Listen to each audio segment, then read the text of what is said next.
मला वेड लागले प्रेमाचे असे म्हणत एक कसदार अभिनय असलेला टाइमपासचा सिक्वेल टाइमपास 2 येतोय.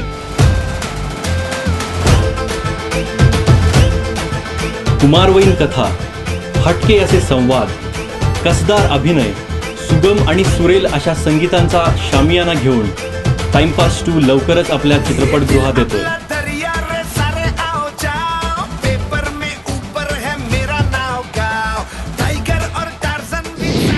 आणि साईबाबाची शपथ, नाही त्या साकाळच्या पोरीला त्याच्या नाकावर टिचून पटवली ना तर नावाचा दगडू परब नाही आपण.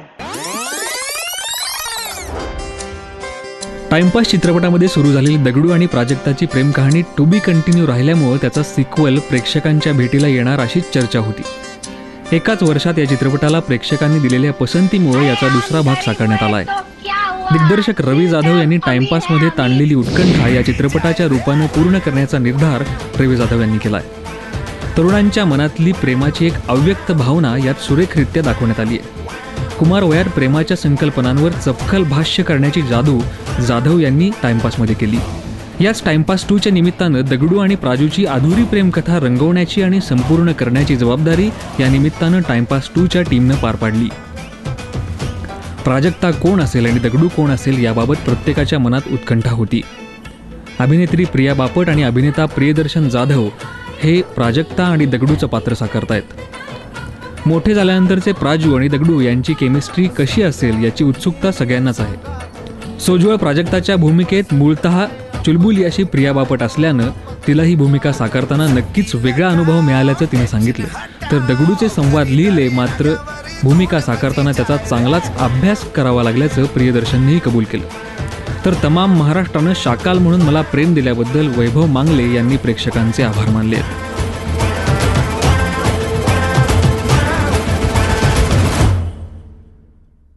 प्रत्येकाला कॉलेज लाईफमध्ये घेऊन जाणारा असा टाइमपास चित्रपट, आपल्या गुलाबी प्रेमाची आठवण करून देणारा तो टाइमपास चित्रपट. आता याचा पुढचा पार्ट येतोय टाइमपास 2. या चित्रपटात नक्की काय असणार आहे हे पाहण्यासाठी आपण आता कलाकारांना भेटणार आहोत. आपल्यासोबत आहे प्रिया बापट, प्रियदर्शन जाधव आणि वैभव मांगले. नक्की हा चित्रपट काय असेल, काय असणार आहे, या सगळ्यांच्या व्यक्तिरेखा चला आपण पाहूयात. दगडू आणि पराजूची एक छान प्रेमकथा याच्यामध्ये गुंफण्यात आली होती. प्रत्येकाला आपलीशी वाटणारी ही प्रेमकथा. काय सांगू शकाल तुम्ही, कसं आहे तुमचं कॅरेक्टर याच्यामध्ये? माझं कॅरेक्टर दगडूचंच कॅरेक्टर आहे. जसा दगडू पहिल्या पार्टमध्ये होता तसाच हा दुसऱ्या पार्टमध्ये. मूळ बदललेलं नाही आहे, पण जसा अनुभव आलेला आहे दगडूला, जसं ठेचा खाल्लेले आहेत, काही गोष्टी कळलेल्या आहेत, काही गोष्टी शिकला आहे, काही गोष्टीत सुधारणा झाली आहे, तसा तो थोडासा बदललासुद्धा आहे. आता दगडू रॉकीसुद्धा आहे आणि दगडूसुद्धा आहे. तर दगडूचा रॉकी काय झालं हे मी सांगणार नाही, फिल्ममध्ये बघायला तुम्हाला मजा येईल. छोटासा एलिमेंट आहे पण मस्त एलिमेंट आहे. पण मूळ दगडू तर तसाच आहे, तसाच बिंदास्त आहे. त्याच्या वस्तीत तो फेमस आहे. त्याचे मित्र अजूनही तेच आहेत. कोंबडा, मलेरिया, युवक भारती पहिल्या पार्टमध्ये जे मित्र होते, जसा दगडू मोठा झाला आहे तेही मोठे झाले आहेत. आता मलेरिया एक खूप मोठा नगरसेवक झालेला आहे. युवक भारती खूप मोठा एक तत्त्वज्ञान सांगणारा बाबा झाला आहे. कोंबडा मात्र अजूनही कॉलेजमध्ये जसा होता तसाच आहे तो. त्यामुळे ही चांडळ चौघडी स्क्रीनवर धमाल करणार आहे, मजा करणार आहे. प्रिया, काय सांगशील तू? एक प्राजूची भूमिका साकारतेस जी अगदी गोड अशी मुलगी होती आधी, सोज्वळ.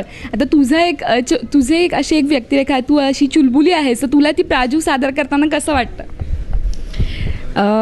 एक ॲक्टर म्हणून मला वाटतं की हेच तुमच्यासाठी खूप महत्त्वाचं असतं की प्रत्येक वेळेला काय तुम्ही जसे आहात तसेच रोल्स तुम्हाला नाही ऑफर होत.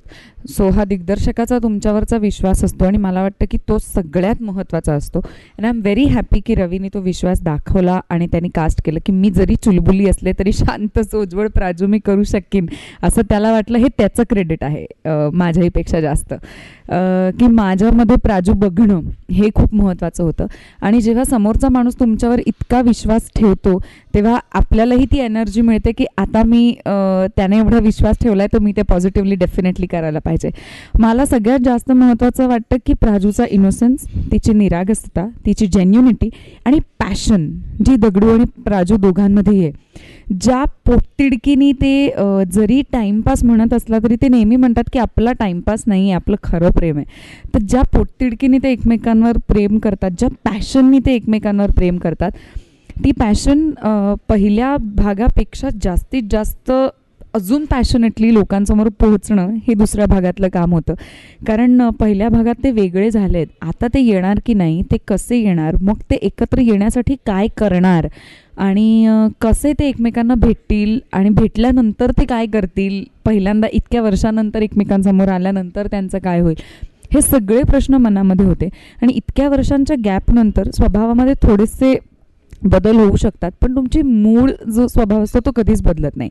म्हणजे जी निरागसता तिची आहे किंवा जो इनोसन्स जो आपण म्हणतो तो आहे, ह्या गोष्टी न बदलता सुद्धा त्याला शोधण्यासाठीचा तिचा जो आटापिटा आहे त्याच्यामध्ये तिच्याच स्वभावात आणि रिॲक्ट होण्याच्या पद्धतीत काय बदल होतात हे सगळं मला करायला मिळालं. आणि I take it as a challenge. मला मजा येते काहीतरी माझ्या विरुद्ध काम करायचं असेल तर. आणि मला वाटतं की एक ॲक्टर म्हणून आपण हाच विचार करायला पाहिजे. सो आय एम हॅपी की मला एवढी बिगेस्ट अपॉर्च्युनिटी मिळाली एवढ्यासाठी, कारण ती आज ज्या पद्धतीने ज्या रेटने हा सिनेमा लोकांसमोर पोचला आहे, अगदी प्रत्येक माणसाने हा सिनेमा पाहिला आहे. मग तो कॉलेज गोईंग असो किंवा शाळेतला असो, त्यांचं टीनेज लव्ह असो, आता या सगळ्या ऑडियन्सपर्यंत पोहोचणं खूप महत्त्वाचं असतं आणि जे फक्त TP2 सारखा चित्रपट देऊ शकतो. So I am very happy to be a part of it. काय सांगाल तुम्ही, शाकालची जी भूमिका केली होती सगळ्यांना आवडली होती, एक वेगळ्या प्रकारची तुम्हाला भूमिका साकारायला मिळाली, काय सांगाल याच्याबद्दल? वेगळ्या प्रकारची भूमिका असं नाही म्हणणार मी त्याला, एक वेगळ्या पद्धतीचा बाप साकारायला मिळाला असं म्हणू शकतो आपण. याचं कारण असं की याच्या अगोदर मी या पद्धतीच्या भूमिका केलेल्या आहेत. या पद्धतीचा बाप असेल म्हणजे एकडाव भटाचा असेल, त्याच्यामधला माधवराव भट असेल किंवा याच्यातला माधवराव लेले असेल. साधारणतः या प्रकारची माणसं एकच वागतात, ती म्हणजे ती खेकसतात किंवा ती सतत रागे भरतात समोरच्याला आणि त्यांची एक स्वतःची शिस्त असते. त्या शिस्तीबर हुकूम लोकांनी चालावा अशी त्यांची इच्छा असते. अशी एक कॅरेक्टर असतात समाजामध्ये या पद्धतीची. तसा तो एक माधवराव लेले आहे. आता शाकाल हे त्याला दगडूने पाडलेलं नाव आहे आणि मग तुम्ही जर ऑब्झर्व केलं तर तो सिनेमा ज्या काळात होता त्या काळात शान येऊन गेला होता. शानमधला शाकाल कुलभूषण खरबंदाचा हिट झाला होता आणि म्हणून मग त्याने दगडूने ते नाव मला पाडलेलं होतं, कारण माझं हे असं आहे म्हणून. तर शाकाल हे म्हणजे जेव्हा काही लोक मला पहिल्यांदा ज्या लोकांनी ट्रायल बघितली तेव्हाच मला काही लोक म्हणाले तू शाकाल म्हणून प्रसिद्ध होणार आहेस अख्ख्या महाराष्ट्रामध्ये. आणि तेच झालं. म्हणजे आज कुठे शाळांच्या जवळपास जायची सोय नाही, कारण मुलं असतील तर ते शाकाल शाकाल म्हणून चिडवतात. तर पण एका दृष्टीने चांगलं असतं की तुम्ही अनेक स्तरांवर कामं करत असता, नाटकांमधून, सिरियलमधून आणि सिनेमांमधून. प्रत्येक मला वाटतं ॲक्टरचं एक फार मोठं स्वप्न असतं. तो टेलिव्हिजन करतो, तो नाटक करतो, पण त्याला असं वाटत असतं की एक सिनेमा आपला हिट व्हायला पाहिजे आणि त्या सिनेमा हिट झाल्यानंतर त्यातलं कॅरेक्टर, त्यातला आपला रोल हा फार नावाजला गेला पाहिजे. कारण सिनेमा हा फार मोठा असतो. सिनेमा हा लार्जर दॅन लाईफ असतो, निदान आपल्याकडे तरी तसं आहे. तर मला वाटतं की तो सिनेमा बघताना शाकालचं कॅरेक्टर केल्यानंतर आणि ज्या पद्धतीने तमाम महाराष्ट्राने शाकाल हे कॅरेक्टर किंवा माधवराव लेल्यांचं कॅरेक्टर किंवा त्यातले डायलॉग नया आहे व सारखा डायलॉग असेल किंवा मी ज्या पद्धतीने दगड असं म्हटलं तर मला काही लोक वाटेत भेटून पण सांगतात तसं म्हणून दाखवा ना दगड, ते फार मस्त वाटतं आम्हाला. तर या पद्धतीने लोकांनी ज्या ज्या प्रकारे मला स्वीकारलं आहे वेगवेगळ्या स्तरांवर, ते बघताना मला फार आनंद होतो, समाधान मिळतं. आणि म्हणजे असा सिनेमा झाल्यानंतर जेव्हा परत टाइमपास 2 येतो तेव्हा पर्यायाने माधवराव लेले असणार, शाकाल असणार आणि मग तो शाकाल कसा आहे, त्या शाकालचं पुढे काय होतं, तो कशा पद्धतीने दगडूला स्वीकारतो, प्राजक्ता पुढे काय करते आहे त्याच्या निगराणीखाली, ह्या सगळ्या गमती जमती, छोटे छोटे इमोशन्स असलेलं आणि खूप चांगल्या पद्धतीने सिनेमा आपण ज्याला म्हणू शकतो मनोरंजन करणारा मनोरंजक सिनेमा, पूर्ण पॅकेज मला वाटतं या निमित्ताने रवीने टाइमपास 2च्या निमित्ताने आपल्यासमोर आणलेलं आहे. साधारणतः चित्रपट, प्रेमाच्या बाबतीतले चित्रपट खूप आले, पण टाइमपास 2 प्रेक्षकांनी का बघावा, तुम्ही काय सांगू शकाल? प्रत्येकाने काय सांगाल? प्रेक्षकांनी टाइमपास 1 डोक्यावर घेतला होता, तुफान हिट झाला टाइमपास 1. टाइमपास 2 टाइमपास 1पेक्षा मोठा सिनेमा आहे. टाइमपास 1 असं छोट्या गोष्टींमध्ये होतं. टाइमपास 2मध्ये त्याचा कॅनव्हास खूप मोठा आहे. टाइमपास 2मध्ये त्यांची जी दगडू प्राजक्ताची जी लव्ह स्टोरी आहे त्या लव्ह स्टोरी पहिल्या पार्टमध्ये 1 अँगल लव्ह स्टोरी होती, अशी सरदोपट सरळ लव्ह स्टोरी होती. यामध्ये फार गंमत जम्मत आहेत कारण आता ते दोघे मोठे झाले आहेत. आता खरी गंमत सुरू होते. आणि तिसरी गोष्ट मला जी सगळ्यात महत्त्वाची वाटते की टाईमपास 2 लोकांनी का बघावं हे मी सांगण्याची गरज नाही, कारण टाईमपास 1शी लोकांचं एक प्रचंड छान असोसिएशन आहे. ते असोसिएशन टाईमपास 2मध्ये त्यांना डेफिनेटली पाहायला आवडेल असं मला वाटतं. आणि ते त्यांना डेफिनेटली आवडेल कारण त्या पद्धतीचा सिनेमा रवीने केलेला आहे. Romance, action, drama, love, passion, separation, coming together, ह्या सगळ्या गोष्टी एका सिनेमात जर 2.5-3 तासात तुम्हाला पाहायला मिळत असतील तर ते फक्त टाईमपास 2मध्ये. सो एकेका इमोशनसाठी वेगवेगळे चित्रपट पाहण्यापेक्षा मला वाटतं सगळ्या इमोशन्सचा power pack presentation is Timepass 2. म्हणून टाईमपास 2 1 मेला थिएटरमध्ये जाऊन नक्की बघा. टाईमपास 2 बघितला पाहिजे कारण ते आपल्या महाराष्ट्राचं आद्य कर्तव्य आहे. कारण म्हणजे याचं उत्तर अर्थात टाईमपास 1मध्येच आहे. कारण जर तुम्ही 35 कोटीचा बिझनेस करून आम्हाला देत असाल आणि आम्ही सिनेमा जर तुमच्यासाठी खूप चांगल्या बघण्यासारखा आणि आवडण्यासारखा मनामध्ये सतत रुंजी घालणारा सिनेमा जर आम्ही बनवू शकलो असू तर टाईमपास 2 तुम्हाला बघायलाच पाहिजे. त्याच्यापेक्षा अजून थोडंसं वेगळं जाऊन सांगायचं झालं तर याच्यामधली असणारी चांगल्या दर्जाची कॉमेडी, खूप उच्च दर्जाचे इमोशन्स, प्रिया म्हणाली तसा ड्रामा, सगळ्यात महत्त्वाचं अजून म्हणजे दगडू, मोठा झालेला दगडू प्रियदर्शन, मोठी झालेली प्राजक्ता म्हणजे प्रिया बापट, मोठा झालेला बाप म्हणजे मी माधवराव लेले, भाऊ कदम, आणि सगळ्यात अजून त्याच्याहीपेक्षा पुढे जाऊन म्हणायची तर या सिनेमात जी गाणी आहेत आणि जी गाणी ज्या पद्धतीने चित्रित केली गेलेली आहेत तर मला वाटतं याच्यापेक्षा अजून चांगलं पॅकेज अजून कुठल्या सिनेमाचं असेल असं मला वाटत नाही. म्हणून नक्की तुम्हा सगळ्यांना माझी विनंती आहे की 1 मेला महाराष्ट्रात प्रदर्शित होणार आहे आमचा सिनेमा टाईमपास 2. तर प्रत्येकाने आद्य कर्तव्य म्हणून जाऊन तो सिनेमा बघा.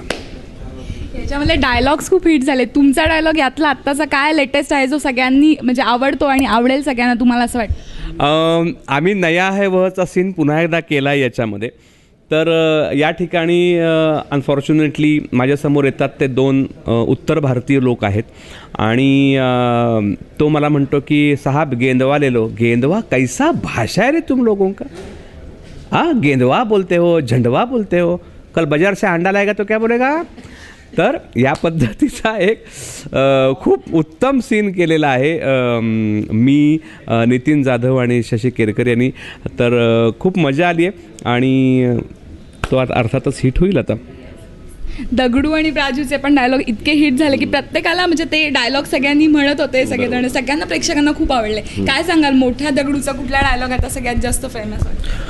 असा एक डायलॉग मला सांगता नाही येणार पण मला असं वाटतं बस्तीमध्ये मस्ती नाही हा डायलॉग फेमस होईल कारण तो खूप इनिशियली फिल्मचा येतो आणि त्या टोनचा फिल्म पार्ट 1मध्ये डायलॉग नव्हता. त्यामुळे आपण आहे नावाचा एक डायलॉग आहे.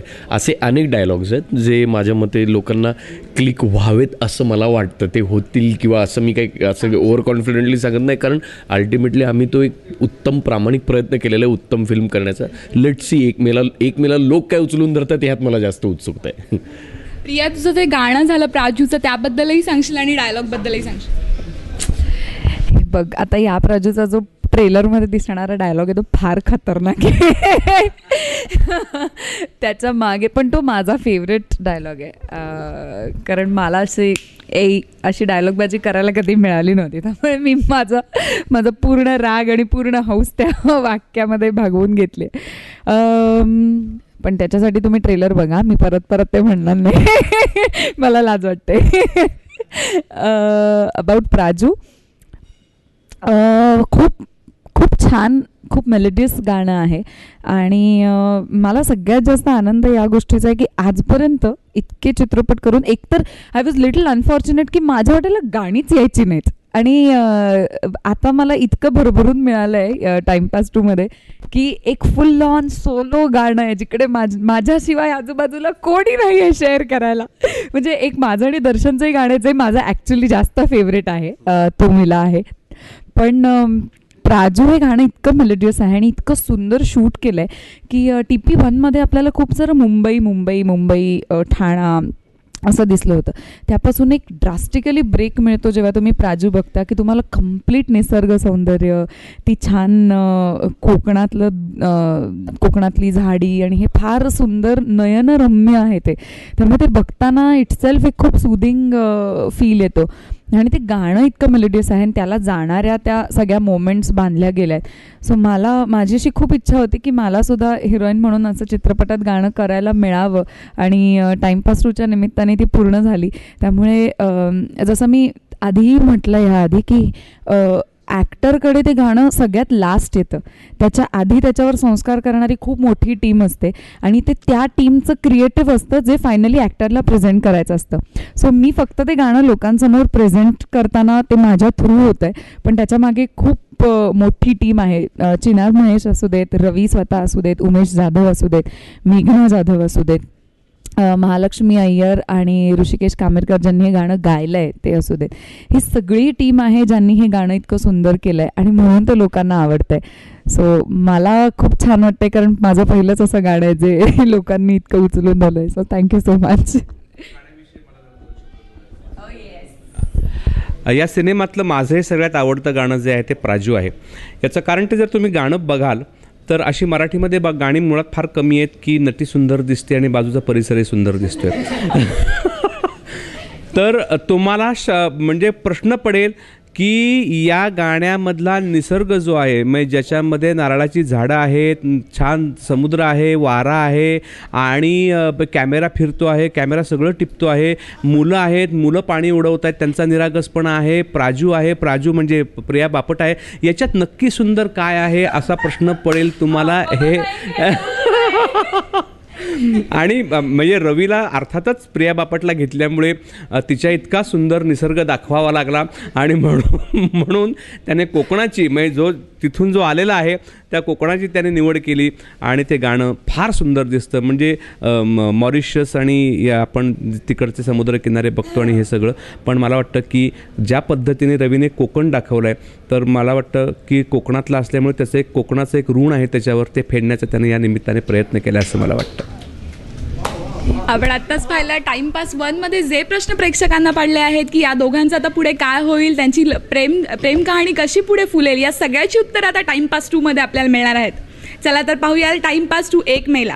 Camera person Arun Swami, Amruta Ambale, KBN news, Pune. Timepass चित्रपट झाल्यानंतर त्याच वर्षी त्याचा सिक्वल साकारणारे दिग्दर्शक रवी जाधव यांनीही या चित्रपटात वेगळेपण दाखवण्याचा प्रयत्न केला आहे. सर्वांना आपली वाटणारी अशी एक सुरेल प्रेम कहाणी टाइमपास 2मध्ये पूर्ण करण्यात आली आहे. ताकदीच्या कलाकारांसह साजेसे कोकणातील लोकेशन ही या चित्रपटाची जमेची बाजू असल्याचं रवी जाधव यांनी सांगितलं.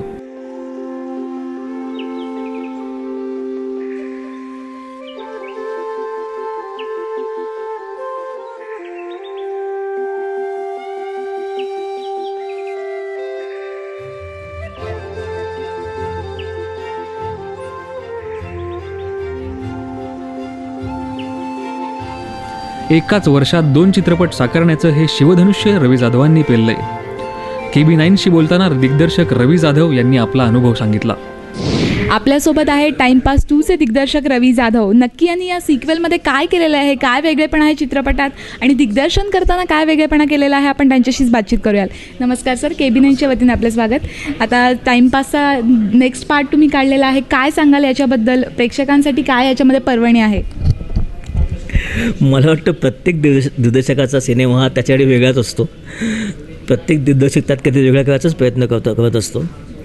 मी जास्त काही वेगळं केलं नाही आहे. मी अतिशय सिम्पल सिनेमा केलेला आहे जो अत्यंत साध्या गोष्टीवरती अवलंबून आहे की आपला भूतकाळ आपल्याकडनं काय काय करून घेतो. आपण मोठे झालो, शिकलो आणि आपण खूप पैसे कमवायला लागतो, तरीसुद्धा आपल्याला कुठेतरी आपलं लहानपण आठवत असतं, कुठेतरी आपल्याला सतावत असतं, कुठेतरी आपल्याला वाटत असतं अजून त्या चिंचा खाव्यात, अजूनही पतंग उडवावा. त्यामुळे आपलं भूतकाळ आपल्याकडनं काय काय करून घेतो हे टाईमपासचं मूळ आहे. त्यामुळे छोटा दगडू मोठ्या दगडूकडनं काय करून घेतो, छोटी प्राजक्ता मोठ्या प्राजक्ताकडनं काय करून घेते, ही या सिनेमाची गोष्ट आहे. आणि मला वाटतं ही गोष्ट अत्यंत साधी आणि सिम्पल आहे.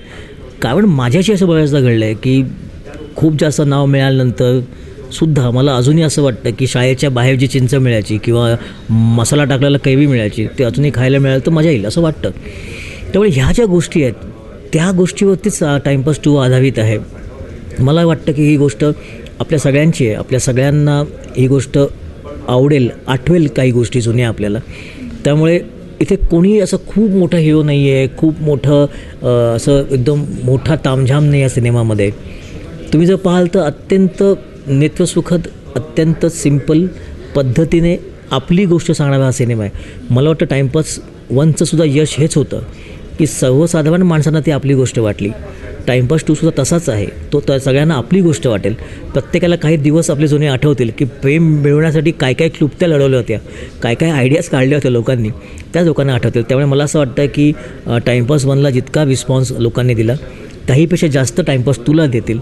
आणि माझ्यावरती सगळ्यांचा आशीर्वाद आहेच, पहिल्या सिनेमापासूनच आहे. नटरंग असेल, बालगंधर्व असेल, बालक पलक असेल, लोकांचा आशीर्वाद आहे सतत. आणि ते त्यांचं प्रेम तसा, त्यांचा आशीर्वाद असाच राहो अशी माझी सगळ्यांना विनंती आहे.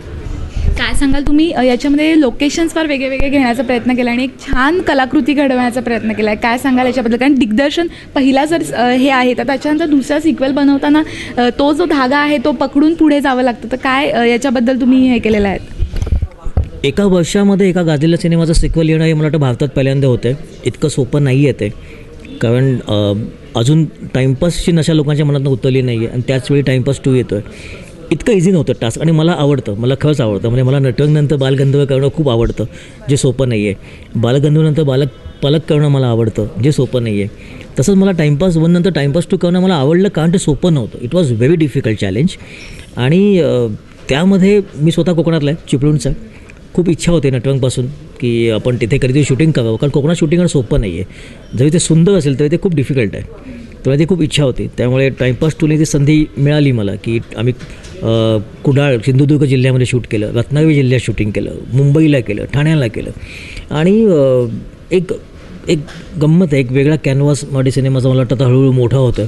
मराठी सिनेमाच्या कक्षा रुंदावत आहेत. मराठी सिनेमाची व्हिज्युअल क्वालिटी आता खूप बेटर होत चालली आहे.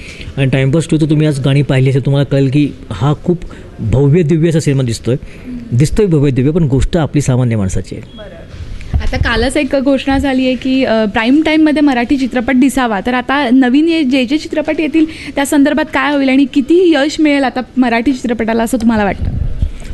मला पर्सनली हा विषय मी आत्ताच कोणाला सांगितलं की मला म्हणजे आत्ता या म्हणून डिस्कस व्हायचं वाटत नाही. कारण मला वाटतं निर्णय अजून झाला आहे की नाही हे शुअर नाही आहे.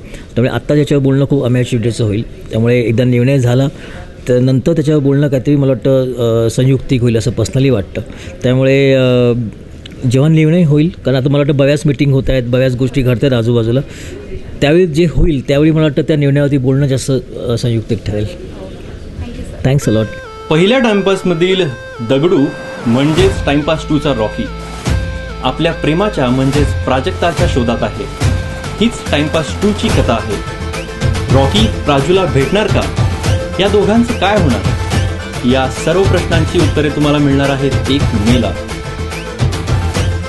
टाइमपास 2 1 मेलाच जवळच्या चित्रपटगृहात येणार आहे. टाइमपास प्रमाणेच टाइमपास 2 प्रेक्षकांच्या पसंतीस उतरतो का याचीच उत्कंठा टाइमपास 2ची टीम करते. टाइमपास 2